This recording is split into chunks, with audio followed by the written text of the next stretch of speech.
Hello friends. Today I have taken the topic the poetics of ethnicity and neo-colonial subalternity in Kiran Desai's novel The Inheritance of Loss.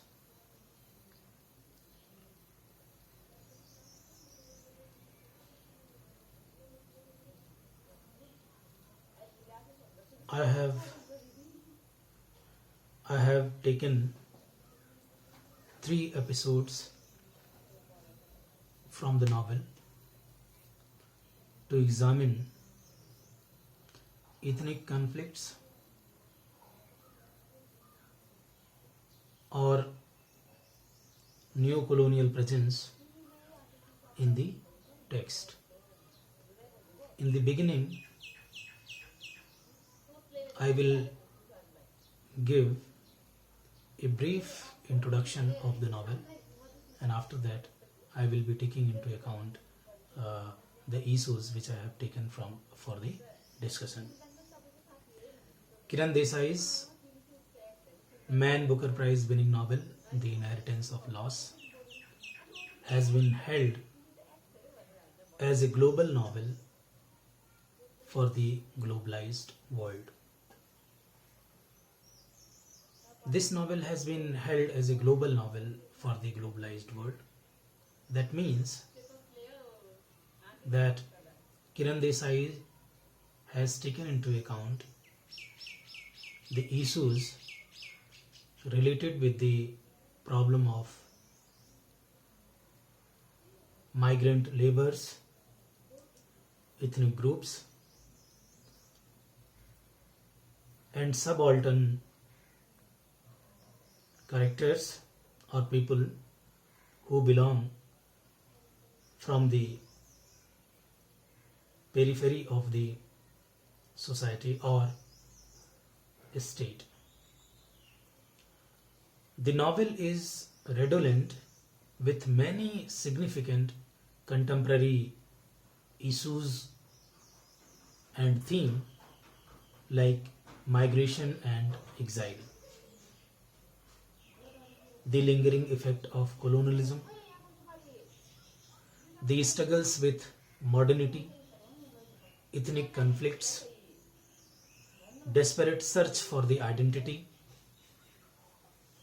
and livelihood, neo-colonial subalternity, and most importantly, the globalization and its discontent. In the novel, Desai has attempted to highlight the resultant violence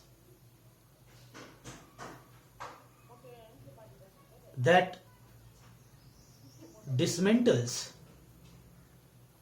the established way of life. This comes into discussion, or this comes into scene because of rapidly growing impact of globalization and capitalism in India, which manifests itself as the neo-colonial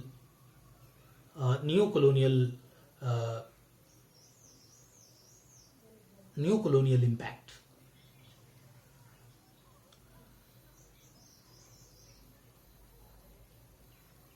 In the novel, we find that Desai focuses on the poetics of neo-colonial subalternity or on the poetics of ethnicity. That how ethnic group, how subaltern group, how working class, how labor class, how migrant labor are subjected to certain kind of politics by the dominant discourses of power. How these classes, how this lower class is being subjected to systematic kind of exploitation by the certain forces in the society, or by the certain kind of policies implemented by the state. The problem of the working class, the problem of the labor class, the problem of the migrant class always exist. These problems do not appear with the passage of the time, because these people or this class, especially labor class, is always used systematically to provide economic gain to the state or to the government. So we find that in the novel,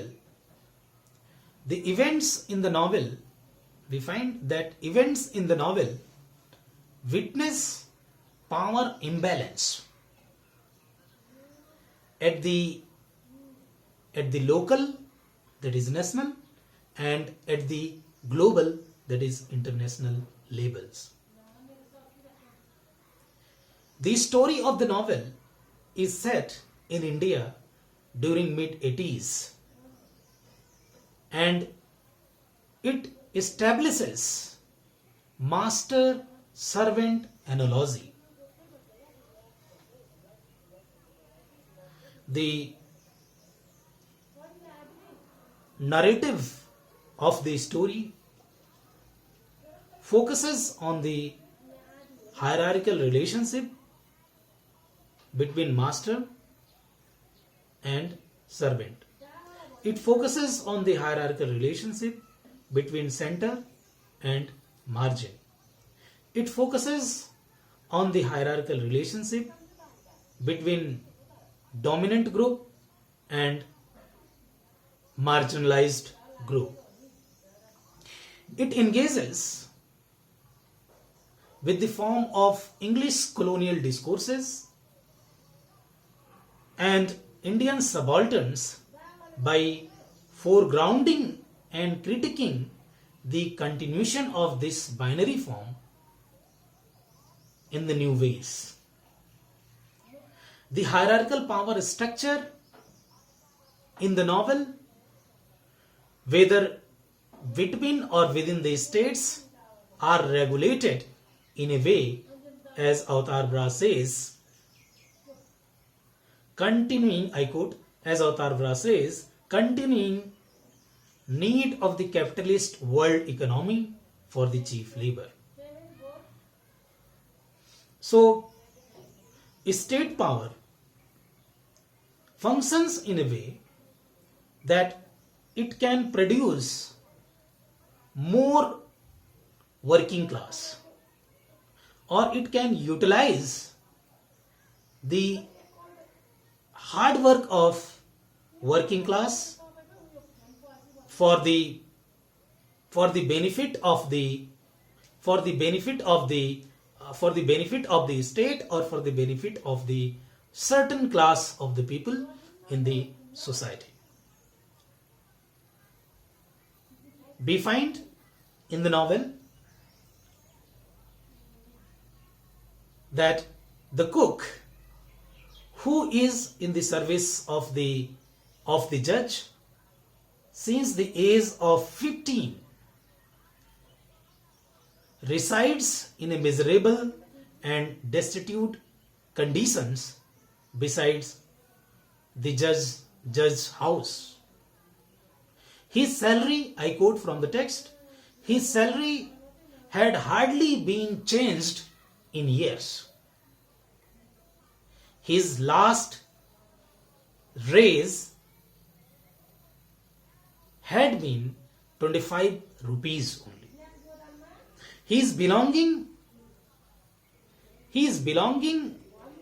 consists of a few cloths hung over a string, a single razor blade, and a silver of cheap brown soap, and a kulu blanket that has been once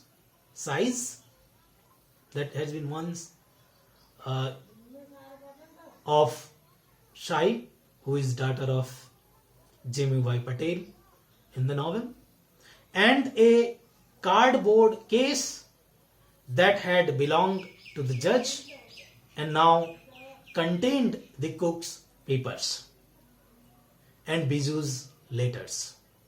This is his all belonging. Think about a person who is in service of a judge and has been working for him day and night, has earned only this much in his life. So the problem of working class, problem of labor class, or problem of migrant or ethnic group can easily be understood by contextualizing the belongings which Pannalal is having, which he has received from Jemubai Patel from the last 15 years. I quote from the text, he keeps all the money he has managed to put aside over his entire life, that is 250 rupees, in a tin box that he hides in the garage under the car. So his entire saving in 15 years is only 250 rupees. We see what is inside the cook's heart when police enters to investigate the robbery of Judge's house by the Gorkha National Liberation Front's boys, well as, I quote, a broken watch that would cost too much to mend, and two photographs. These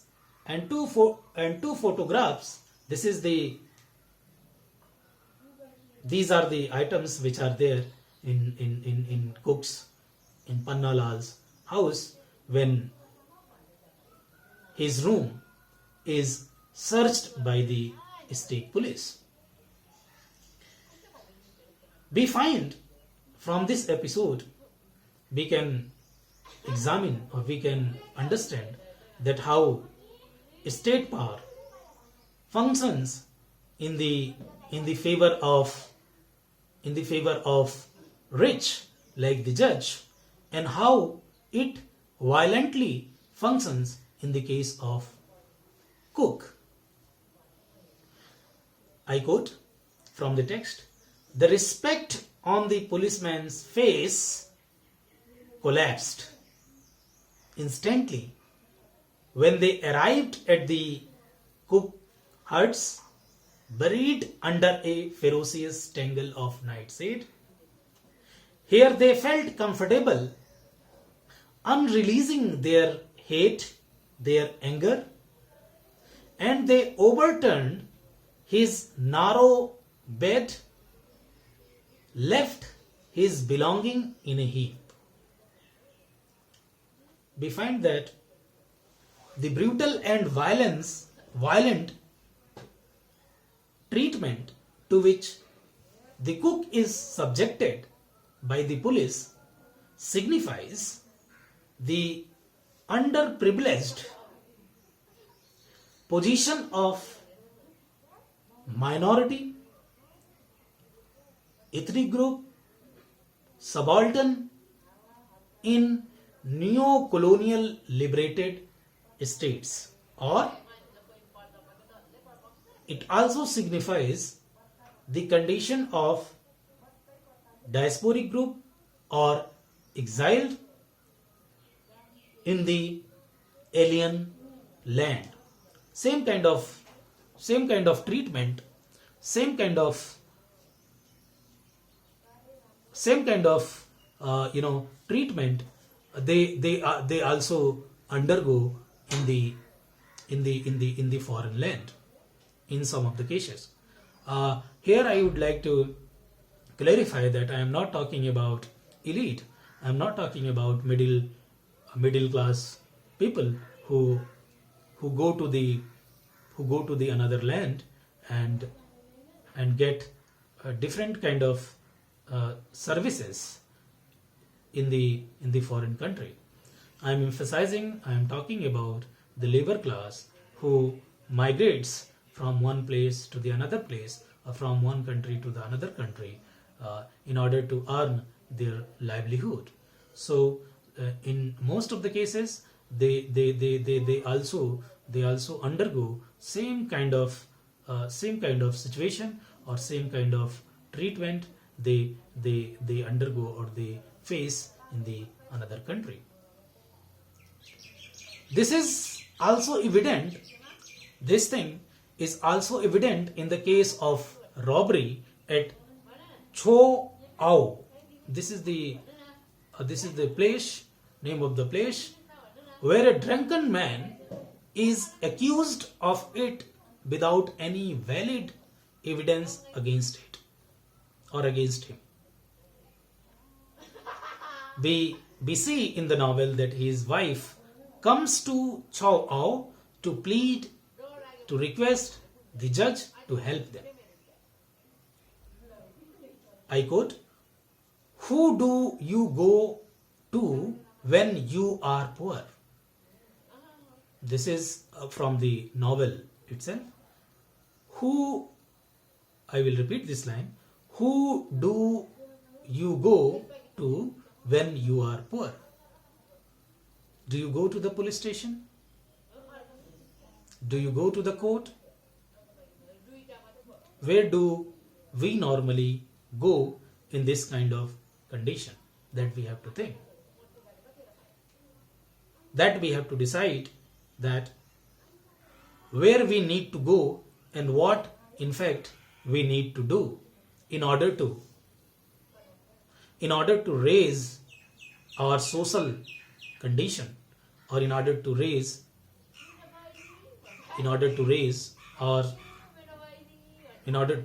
awareness about our rights given by the constitution or given by the country. So normally what I want to say is that normally it is known to us that these people, these working class people, or we common people or poor people, we normally go to the people like judge, people like our Gram Pradhan, or our netas, local netas and all. We go to their places. Reason behind it is that we understand that even police, administration and state machinery function according to their will in most of the cases. So that is why common people, we find that they go to these people, although they are not the person who are going to give any kind of judgment or who are going to help them, but since they have their approach in the system.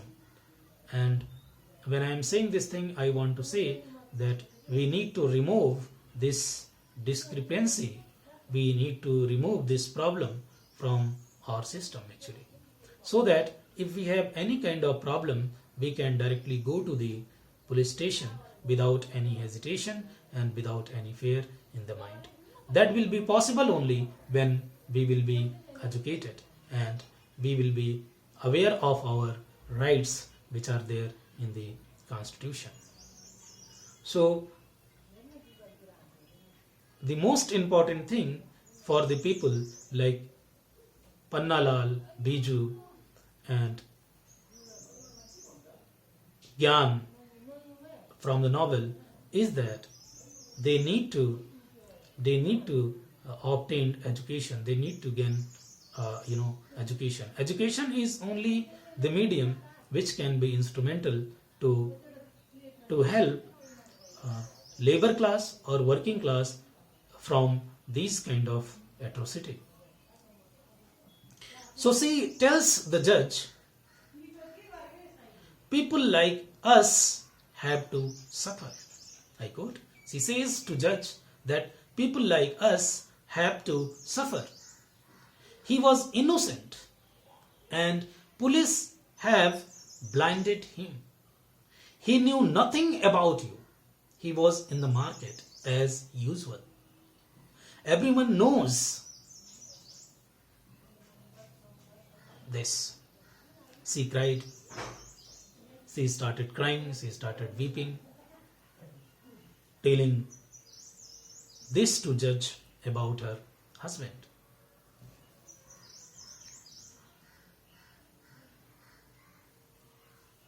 The main hope, and this context I am raising on the especially on the relationship which is shared between elite class and working class, that how working class, how labor class, how poor people, they are treated by the elite kind of people or by the rich people. So the main hope and aspiration to live for Cook is his migrated son Biju. His son's absence is unbearable for him. To make up this, he spends much of his time with Sai, talking about his village. I want to emphasize here, talking about his village, his late wife and migrated son. Nostalgia and memory that you have to connect it from the dialogues which Cook Pannalal shares with Judge's daughter Sai. This relationship, in fact, between Pannalal and Sai is detested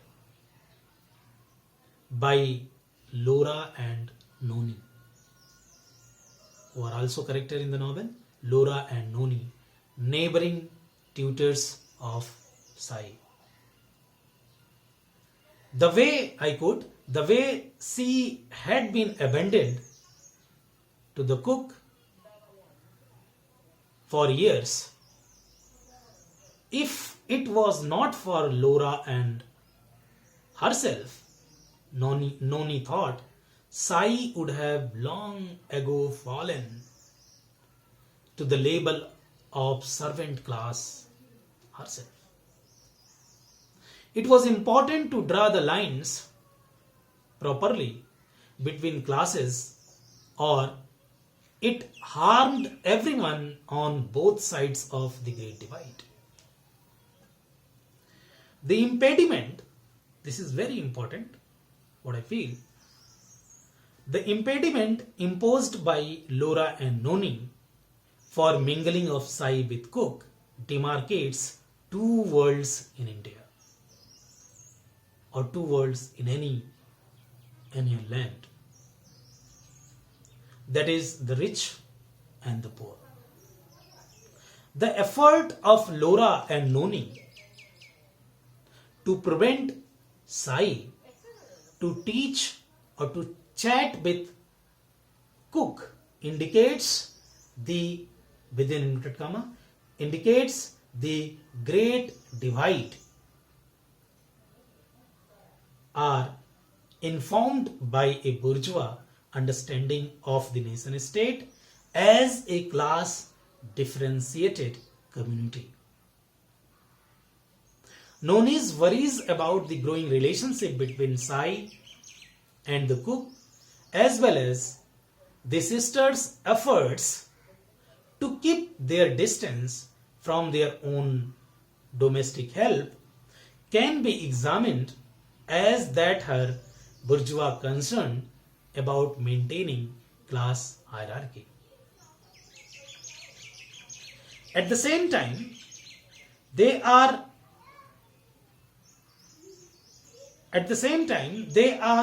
concerned about keeping national peace of the advantaged groups intact.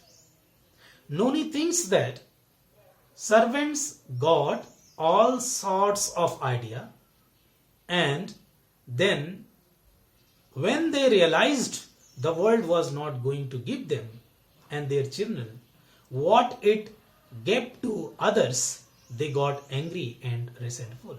I quote. So these three contexts in the novel can be taken into account to examine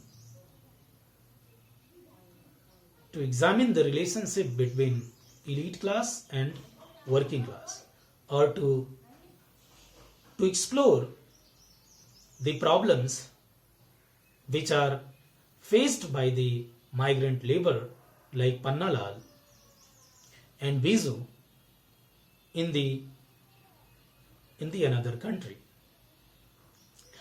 This is to indicate that Desai is not only concerned with the insolent marginalized people, but also with other disadvantaged groups in India. She tries to expose their subalternity at the global level to get them restored and liberated from the bondage of neo-colonial slavery. Desai uses new subversive tool, subalterns, to critique inequalities in order to point out the similar condition, or in order to point out the hierarchical conditioning in the house of the judge and in the nation. The story of Biju as a migrant labor in the US exposes a critique of neo-colonial master-servant relationships from a global perspective. So, this much I wanted to discuss in this lecture with you from neo-colonial, from the aesthetics of neo-colonial perspective, or from the politics of neo-colonialism, focusing on the ethnic group, focusing on the migrant group, focusing on the especially on the labor class. I'll take the story of Biju and his relationship, or we can say that his condition in the US from a global perspective, keeping in the mind the problem faced by the diasporic diasporic group in the alien land in the next class. If you could not understand anything, or if you have any question, then you can raise your question in the online class when we meet. Thank you very much. Take care of you and take care of your health. See you in the next class soon. Thank you very much.